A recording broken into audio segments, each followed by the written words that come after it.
Encephalitis से जुड़े हुए मामले हैं, वो JEAS से जुड़े हुए मामले होंगे या मलेरिया, डेंगू, कालाजार, चिकनगुनिया जिससे भी जुड़े हुए मामले होंगे, डायरिया से भी जुड़े हुए मामले आ सकते हैं।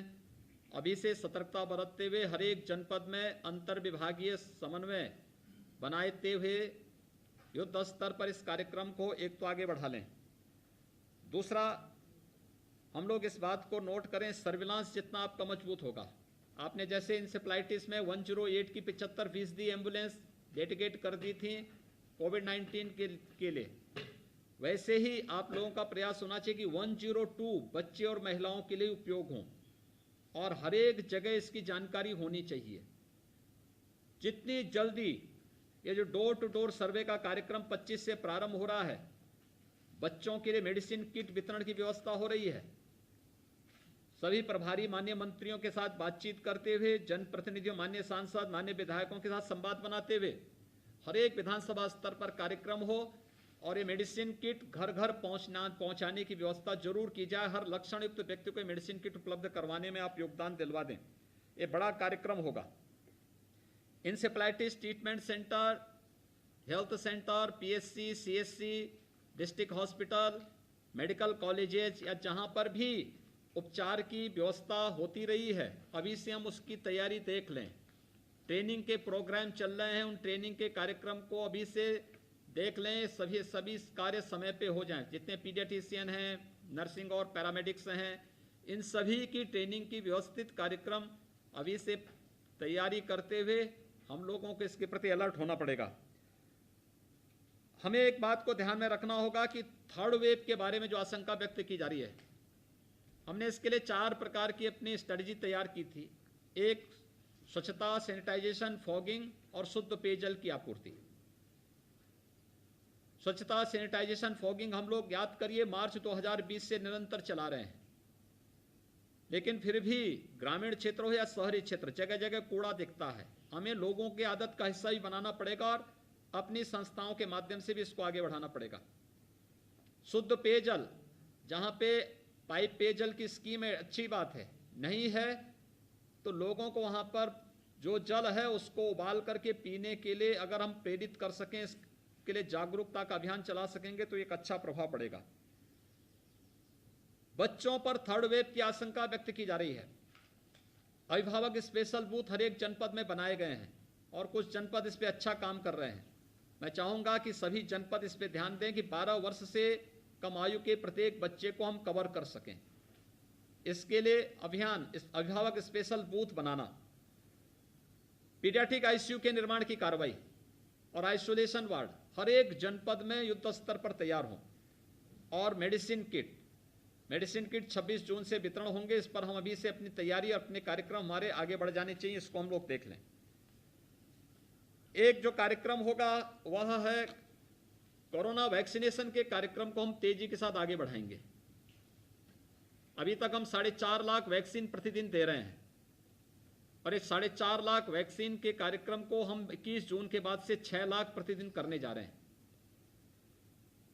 और जुलाई प्रथम सप्ताह से यानी 1 जुलाई से हमें 10 लाख से लेकर 12 लाख वैक्सीन प्रतिदिन देनी है। यानी जो मौजूदा आपकी क्षमता है इसको 3 गुना करना है। कुछ जनपदों की जो स्थिति है बहुत अच्छी नहीं है, वहां पे वैक्सीनेशन पुअर है। मेरा आग्रह होगा कि आपका जनपद पिछड़ नहीं पाए। देखिए, हम एक प्रतिस्पर्धा करेंगे और एक विशेष पुरस्कार देंगे। कौन जनपद पहला कोरोना मुक्त हो रहा है, कौन ऐसा जनपद होगा जिसमें एक भी एक्टिव केस नहीं है और 1 सप्ताह तक कोई भी एक्टिव केस नहीं होगा, वो जनपद स्वास्थ्य विभाग के द्वारा शासन से विशेष रूप से पुरस्कृत होगा।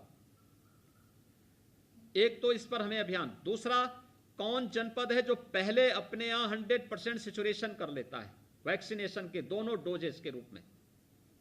इस पर हमें अभी से और क्वालिटी वेस्टेज को न्यूनतम स्तर पर ले जाना। हमारा प्रयास होना चाहिए नेगेटिव में चला जाए। एक वायल जो होता है 10 डोजेज जिसमें होते हैं उसमें 11 लोगों को वैक्सीन दी जा सकती है, लेकिन क्वालिटी में के साथ कोई कंप्रोमाइज न हो।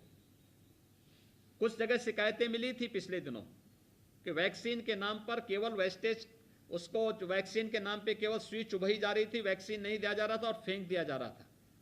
ऐसी शरारत कहीं ना होने पाए, इसलिए अच्छे सक्षम और ट्रेंड मैन पावर, इसीलिए हमने कहा था कि नर्सिंग की जीएनएम 3rd ईयर और 4th ईयर की जितनी भी प्रशिक्षु होंगी, बीएससी 3rd ईयर और 4th ईयर की जो प्रशिक्षु होंगी, उनकी भी ट्रेनिंग ले करके उनको भी हम लोग इस अभियान के साथ जोड़ सकते हैं।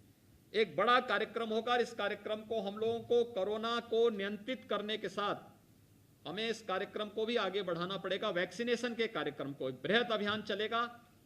21 जून को अंतर्राष्ट्रीय योग दिवस है और 21 जून से हम लोग कोरोना कर्फ्यू में कुछ छूट देंगे, यानी जो अभी सुबह 7 बजे से सायंकाल 7 बजे तक था, ये रात्रि को 9 बजे तक के लिए छूट मिलेगी।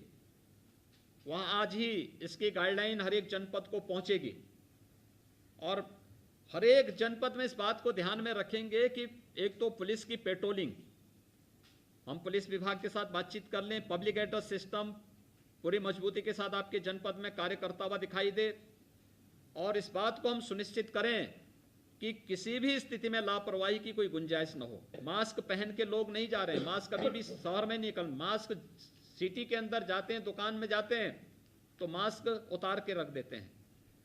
हर एक दुकानदार से बातचीत हो जाए कि जो व्यक्ति मास्क ना लगाया हो उसको सामान न दिया जाए। हम इसको अनिवार्य करें और हर एक व्यक्ति मास्क लगाएं, भीड़ न होने दें।